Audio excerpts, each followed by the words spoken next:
Olá, seja bem-vindo ao meu canal. Eu sou o professor Pedro Júnior e hoje a gente vai estar falando de um projeto de lei complementar, tendo em vista a reforma tributária, que vai tratar da questão da regulamentação do contencioso administrativo tributário referente ao IBS e ao CBS. Então, antes de mais nada, não deixe de se inscrever no meu canal, compartilhar esses vídeos e ativar as notificações, porque a sua participação é bastante importante para o desenvolvimento desse canal. Então, hoje, o que a gente vai estar falando? Vamos falar da questão de um dos pontos, né, que ficou para ser regulamentado, tendo em vista a reforma tributária introduzida pela Emenda Constitucional 132 de 2023, que criou, né, dois tributos novos, né, na verdade, que o três, que é a CBS, a Contribuição sobre Bens e Serviços, o IBS, que é o Imposto sobre Bens e Serviços, e o Imposto Seletivo. E aí, em relação à CBS e ao IBS, houve a necessidade de regulamentar a questão do consciência administrativo tributário, né, porque a CBS é um tributo que substitui o PIS/COFINS e o IBS substitui o ICMS e o ISS. Então, por força disso, a deputada federal Adriana Ventura, ela está propondo um projeto de lei complementar, o de número 37 de 2024. Então, para a gente relembrar, né, por que que é necessário essa questão dessa regulamentação? Porque a reforma tributária que foi criada pela Emenda Constitucional 132 de 2023, ela está criando, novos tributos, né, em substituição aos que nós já tínhamos. Então, você tem o IBS, que é o Imposto sobre Bens e Serviços, que substitui o ICMS e o ISS, ICMS de competência estadual, ISS de competência municipal, e esse IBS é um tributo de competência estadual, do Distrito Federal e dos municípios, e incidirá sobre operações com bens materiais ou imateriais, inclusive direitos ou com serviços. A CBS já é um tributo, né, que substitui o PIS/COFINS e é de competência da União e também vai incidir sobre bens e serviços. Então, o que que é importante a gente estar trazendo para vocês? A questão do projeto de lei complementar 37 de 2023, de autoria da deputada federal Adriana Ventura. O que que ele traz, né? Ele dispõe sobre a integração do contencioso administrativo tributário relativo ao IBS e à CBS. Nesse projeto de lei complementar, ele proíbe a Receita Federal do Brasil e o Comitê Gestor do IBS de editar novos conflitantes, né, para não haver conflito de competências, conflito, né, de um órgão falar uma coisa, outro órgão falar outra, sendo que os tributos, porque diz, os tributos têm o mesmo fato gerador.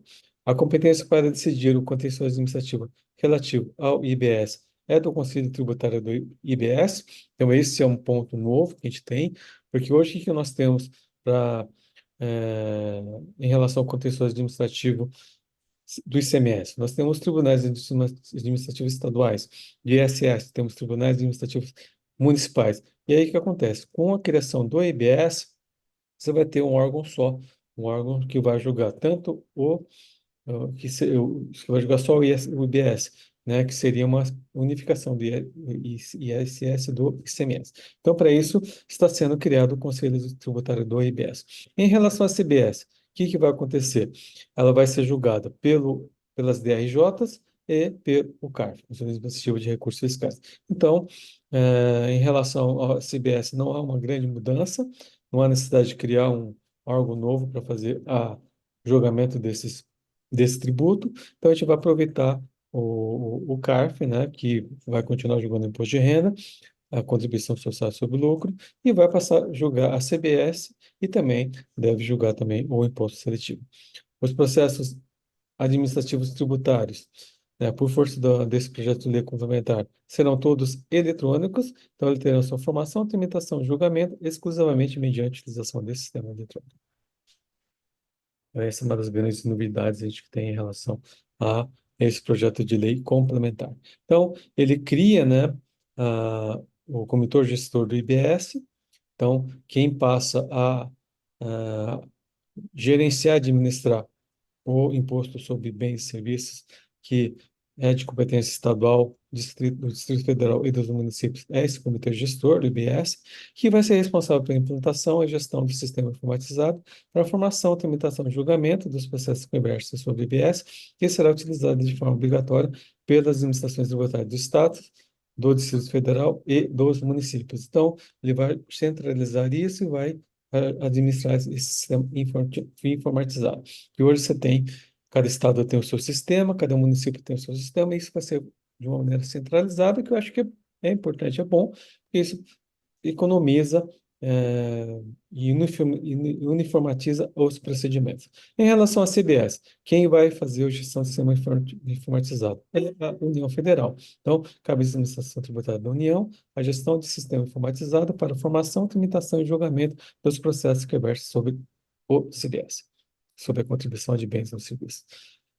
A questão da representação no contencioso administrativo, né, tributário da CBS ou do CBS pode ser feito pela parte ou pelo seu procurador e da União, Estados e municípios vai ser pela Advocacia Pública Federal, estadual ou municipal. Então, a intervenção nos processos administrativos tributários do IBS e da CBS, no âmbito do contexto tributária será efetuada pela parte ou por intermédio do seu procurador, né? Então, a parte pode se representar, né, pessoalmente ou através do seu procurador, e a representação do contribuinte pode ser por instrumento particular de mandato assinado pelo contribuinte, com a assinatura devidamente reconhecida em cartório, ou por procuração em meio digital com assinatura eletrônica avançada, ou por meio de outorga de procuração eletrônica, o sistema ser disponibilizado pelos órgãos responsáveis, tá? Então, essa é uma forma que a representação, o contribuinte pode otorgar procuração para o seu representante legal.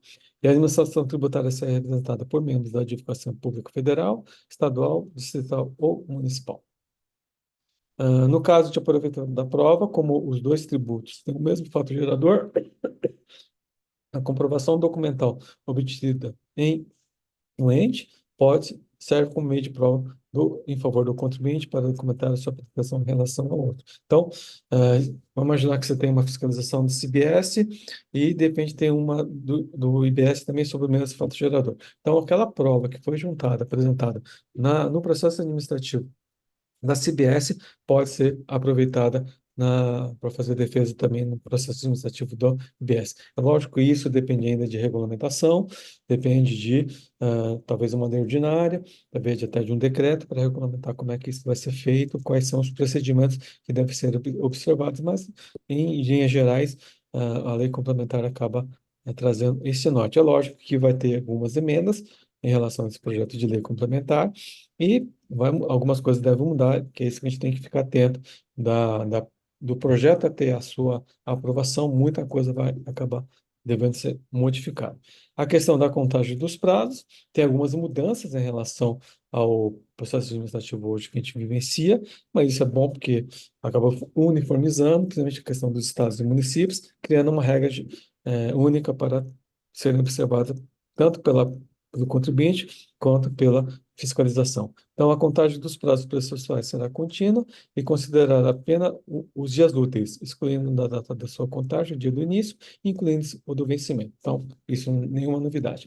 Se o dia do vencimento cair em feriado nacional, estadual, distrital ou municipal, o prazo é prorrogado até o dia útil seguinte, dispensada a aprovação do feriado local por parte do contribuinte, né?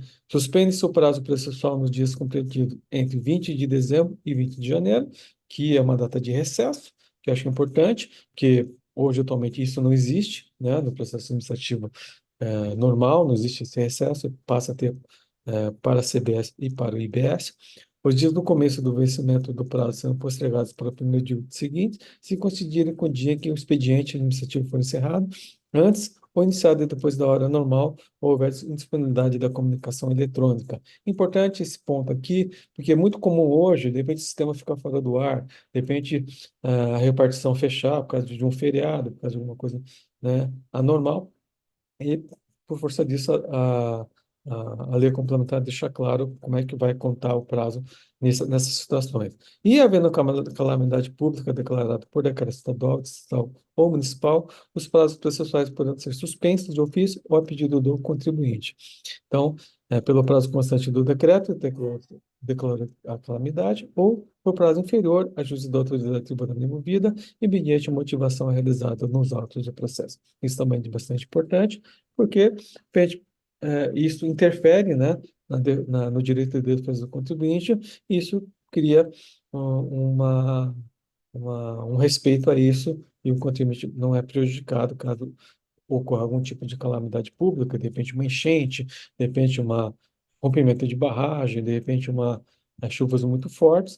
Então, isso pode prejudicar, porque a repartição fecha, você não consegue chegar aos locais, então isso é muito importante isso deixar muito claro, né? Aí a questão da intimação, como é que vai funcionar a intimação do contribuinte? No caso do processo administrativo do IBS e da CBS, será efetuado por meio de domicílio tributário eletrônico atribuído ao contribuinte, inclusive em tratando-se de intimação do seu procurador. Então, tem que ter um domicílio tributário eletrônico para poder ser intimado. A intimação será efetuada por meio do DTE, do Domicílio Tributário Eletrônico, considera-se pessoal para todos os efeitos legais e será considerado realizado. 15 dias contados da data registrada no comprovante de entrega no domicílio tributário do sujeito passivo. Então, o contribuinte foi enviado e-mail. A partir do envio desse e-mail, independente do contribuinte abrir ou não, 15 dias, tá? Na data em que o sujeito passivo efetuar a consulta no domicílio tributário eletrônico, é atribuída pela administração tributária se ocorrida antes do prazo acima. Então, se ele consultou, passa a contar o prazo, isso é lógico, né? Cabe à administração tributária da União à gestão do DTE, que será utilizada para a administração tributária da União, do Estado, do Distrito Federal e dos municípios, no âmbito do processo da CBS e IBS. Então, quem vai ficar responsável pela administração do domicílio tributário eletrônico dos contribuintes é a União Federal, tá? Então, não vai ser Estado nem município, vai sim a União Federal. E aí, a gente tem a relação, como é que fica o contexto do administrativo tributário, né? Quais são as fases que tem para a CBS e para o IBS, né? Então, em relação à CBS, então, não tem muita mudança, vai seguir o processo administrativo tributário federal, que hoje a gente tem. Então, e uma das grandes mudanças inovações que o projeto de lei complementar prevê é a possibilidade de fiscalização em conjunto da CBS e do IBS, caso haja necessidade, também tem que ter justificativo para isso. Então, feito a fiscalização e se culminar no auto de infração, o contribuinte poderá fazer a defesa administrativa ou a manifestação de conformidade, prazo de 30 dias, e que vai ser julgado pela DRJ. Se o contribuinte tiver um indeferimento da sua manifestação ou não reconhecimento da sua impugnação, seja parcial ou total, cabe recurso voluntário para o CARF. E, caso haja divergência daquela decisão, há cabimento do recurso especial e tudo isso vai ser julgado pelo CARF. Então, em relação ao CBS, não tem grandes modificações em relação ao que nós já temos hoje. Então, vai seguir, né, o rito do processo administrativo tributário federal. Em relação a IBS, aí nós temos novidades e temos algumas dúvidas em relação a isso, porque o projeto de lei complementar não é claro, né? Então, eu acho que a necessidade de haver, né, propostas de mudança, de esclarecimento em relação a isso, para o direito do contribuinte em relação à sua contraditória de defesa seja respeitado. Então, a possibilidade de fiscalização em conjunto, né, é possível, nós temos da lei complementar, então não tem problema. Caso haja um auto de infração, o contribuinte pode entrar com uma defesa administrativa ou manifestação de conformidade. Lembrar que manifestação de conformidade é para casos em que você pleiteia a restituição ou a compensação e ela é não reconhecida, né? E isso passaria a ser julgado pela Câmara de Julgamento do Conselho Tributário da CBS. Então, essa é uma das grandes mudanças. Vai ser criado essas câmaras de julgamento, vai ser criado o Conselho Tributário da CBS, né? Hoje a gente tem, por exemplo, São Paulo TIT, no município, o Conselho Municipal de Tributos, então a gente vai ter um órgão só que vai julgar tanto, né, que vai julgar o IBS, que é de competência municipal e estadual, né? E o projeto de lei complementar, na minha leitura, ele não deixa claro se vai ter o duplo grau de jurisdição neste caso. Então, a defesa administrativa vai ser julgada. Se houver um indeferimento, uma negativa, eu posso entrar com um recurso voluntário e vai ser julgado pela Câmara de Julgamento. Qual vai ser essa outra Câmara de Julgamento? né? O federal está claro, DRJ e depois CARF. E aí, como é que vai ficar nesse caso da CBS? Então, não está muito claro. Existem algumas propostas prevendo duplo grau de jurisdição, mas como é que fica isso? E aí, é, teríamos uma Câmara Superior do Conselho Tributário da CPS, né? Então, caberia um recurso especial? Isso também não está claro, né? Por quê? Ele fala que as câmaras de julgamentos seriam de 4 julgadores, sendo um representante do Estado, um município e 2 contribuintes, e teremos uma Câmara Superior. E essa Câmara Superior vai ser para julgar recurso especial ou seria para julgar recurso voluntário? E não está muito claro. Então, essa Câmara Superior é composta de 2 julgadores, sendo 3 do Estado, 3 do município e 6 dos contribuintes. Então, esse é um dos pontos, eu acho, sensíveis em relação a este projeto de lei complementar. Essa questão do duplo grau de jurisdição, que, para mim, na minha leitura, não ficou claro, né? Então, vamos aguardar também como é que vai ser ah, as propostas de emenda em relação a esse projeto de lei. E aí, temos, né, na questão do projeto de lei complementar, a previsão da uniformização de decisões. Então, é possível, desde que haja decisões divergentes da Câmara Superior, que o contribuinte ou, né, os representantes da União, o Estado, o município, da Procuradoria e outros entes que têm legitimidade, inclusive confederações, federações, de entrar com um recurso chamado de uniformidade de decisão. Então, da decisão da Câmara Superior do Conselho Tributário do DBS e do CARF, caberá recurso de uniformização para a Câmara Técnica de Uniformização no prazo de 15 dias contados da intimação do acordo. Esse recurso deverá indicar de forma precisa a divergência, ou seja, por que que estou pedindo isso? Porque tem uma decisão de divergência sobre matéria parecida ou igual àquela que eu fui julgado improcedente e pedindo a uniformização dessa decisão.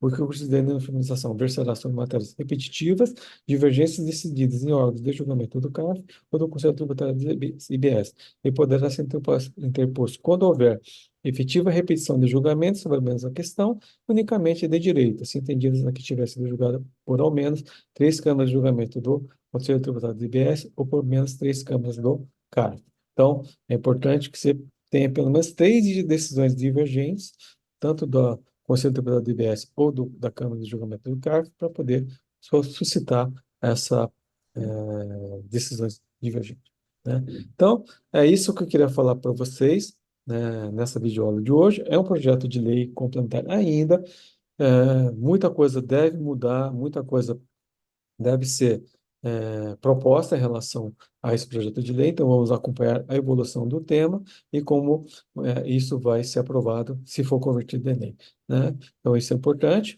porque ele é um passo da reforma tributária e nós devemos ficar atentos ao que vai acontecer. Espero que você tenha gostado do vídeo. Se gostou, compartilhe, se inscreva no canal e ative as notificações e vejo você no nosso próximo vídeo. Obrigado, até a próxima.